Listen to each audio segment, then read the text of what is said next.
متی کی انجیل اور اس کا چوتھا باب جو 25 آیات پر مشتمل ہے۔ اس وقت روح یسوع کو جنگل میں لے گیا تاکہ ابلیس سے آزمایا جائے، اور 40 دن اور 40 رات فاقہ کر کے آخر کو اسے بھوک لگی، اور آزمانے والے نے پاس آ کر اس سے کہا، اگر تو خدا کا بیٹا ہے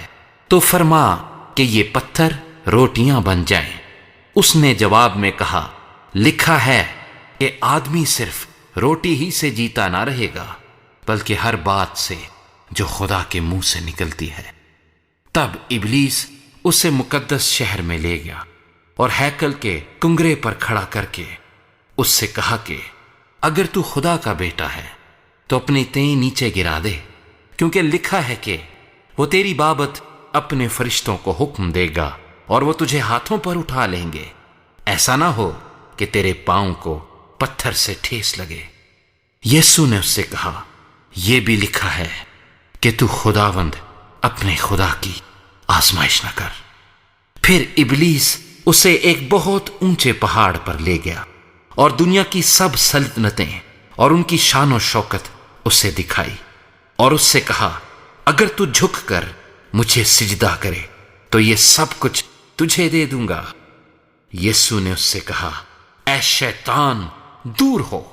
کیونکہ لکھا ہے کہ تو خداوند اپنے خدا کو سجدہ کر اور صرف اسی کی عبادت کر۔ تب ابلیس اس کے پاس سے چلا گیا، اور دیکھو فرشتے آ کر اس کی خدمت کرنے لگے۔ جب اس نے سنا کہ یوحنا پکڑوا دیا گیا تو گلیل کو روانہ ہوا، اور ناصرت کو چھوڑ کر کفرنہوم میں جا بسا، جو جھیل کے کنارے زبولون اور نفتالی کی سرحد پر ہے، تاکہ جو یسایہ نبی کی معرفت کہا گیا تھا وہ پورا ہو کے زبولون کا علاقہ اور نفتالی کا علاقہ اور دریا کی راہ یردن کے پار غیر قوموں کی گلیل، یعنی جو لوگ اندھیرے میں بیٹھے تھے انہوں نے بڑی روشنی دیکھی، اور جو موت کے ملک اور سائے میں بیٹھے تھے ان پر روشنی چمکی۔ اس وقت سے یسوع نے منادی کرنا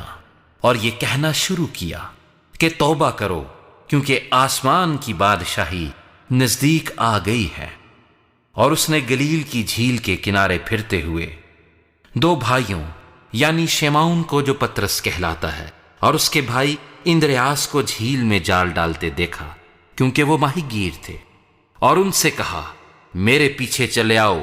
تو میں تم کو آدمگیر بناؤں گا۔ وہ فوراً جال چھوڑ کر